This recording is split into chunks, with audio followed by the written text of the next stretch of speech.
Hello बच्चों, let's understand the question first. देखिए इस क्वेश्चन में क्या है, सबसे पहले आपके पास में एक पैराग्राफ दिया हुआ है और इस पैराग्राफ में बेसिकली आइडियल सॉल्यूशन के बारे में डिफाइन किया गया है। और आइडियल जो सॉल्यूशन है उसका टोटल प्रेशर कैसे निकालते हैं ये डिफाइन किया गया है। किस पर डिपेंड करता है ये डिफाइन किया गया है, यानी कि राउल्ट्स लॉ को एक्सप्लेन किया गया है। ठीक है, अब हम बात करते हैं क्वेश्चन पर कि नीचे क्वेश्चन क्या दिया गया है, उसी को हम लोग एक्सप्लेन करते हैं। A mixture of two volatile liquid A and B for 1 and 3 mole respectively has a vapour pressure of 300 mm at 27 degree centigrade. यानी क्वेश्चन में क्या दे रखा है, आपको दो लिक्विड है ए और बी, ये दो लिक्विड है। ए के जो है वो 1 मोल है आपके पास में, बी के जो है वो आपको 3 मोल गिवन है। और साथ ही साथ में वेपर प्रेशर गिवन किया गया, यानी कि ए का वेपर प्रेशर प्योर स्टेट का पी ए नॉट की वैल्यूज हमारे पास में कितनी है, हैज अच्छा मिक्सचर का दिया गया है, सॉरी मिक्सचर का दिया गया है। तो मिक्सचर का जो वेपर प्रेशर यहाँ पर गिवन किया गया है वो इंडिविजुअल नहीं है, इस टोटल मिक्सचर का जो वेपर प्रेशर गिवन है वो है हमारे पास में 300 mm, यानी कि पीटी यहाँ पर जो हमको दिया गया है वो है 300 mm ऑफ एच। अब आगे एक और बात बोलेगी, if 1 mole of A is further added, यानी कि ए के 1 मोल और बढ़ा दिए गए। चलो पहले आइडियल इक्वेशन लगा लेते हैं यहाँ पर।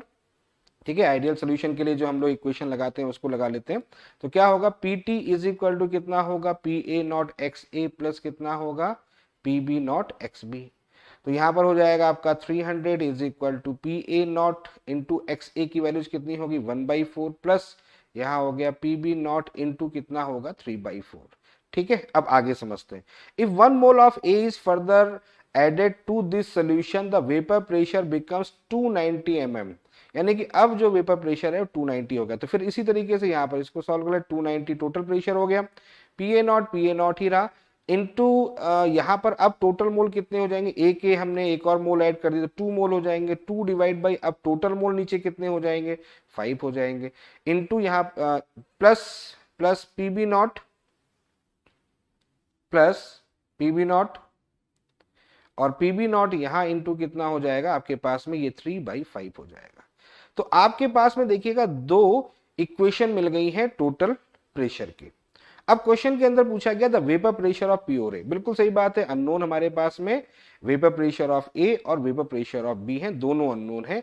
तो अब इन दोनों की वैल्यूज या किसी एक की, क्वेश्चन में एक की वैल्यूज कैलकुलेट करने के लिए बोला गया है, आप दूसरे की वैल्यूज भी कैलकुलेट कर सकते हैं। तो ये बातें तो हमने कर ली, यानी एक इक्वेशन ये बना लिया और एक इक्वेशन ये बना लिया। अब इन दोनों इक्वेशन को सॉल्व करके पी ए नॉट निकालना है। तो अब तो यहाँ पर सिर्फ मैथमेटिक टूल यूज हो जाएंगे। कैसे यूज हो जाएंगे, यहाँ पर क्या करना पड़ेगा आपको, यहाँ पर देखिए 1/4 है या 3/4 है, यहाँ 2/5 है या 3/5 है। तो एक काम करते हैं, पीबी को कैंसिल आउट करना है अगर हमें, तो इन दोनों को इक्वल करना पड़ेगा। इक्वल करने के लिए क्या करना पड़ेगा, यहाँ पर आप 3/5 का मल्टीप्लाई कर दो और यहाँ पर आप 3/4 का मल्टीप्लाई कर दो। तो यहाँ 3/4 का मल्टीप्लाई होगा तो 3/4 का मल्टीप्लाई यहाँ होगा, और यहाँ और 300 यानी कि यहाँ 3/5 का मल्टीप्लाई हुआ 3/5 का मल्टीप्लाई यहाँ होगा। तो इससे इक्वेशन बन के आ जाएगी, यहाँ आ जाएगा 3/5 इंटू 300 इज इक्वल टू यहाँ हो गया P A not into 1/4 into 3/5 plus P B naught into 3/4 into 3/5। ठीक है, नीचे वही काम नीचे कर लेते हैं, 3/4 से मल्टीप्लाई हमने किया था तो यहाँ हो जाएगा 3/4 इंटू 290 इज इक्वल टू यहाँ हो गया P A not into 2/5 into 3/4 plus P B naught into 3/5 into 3/4।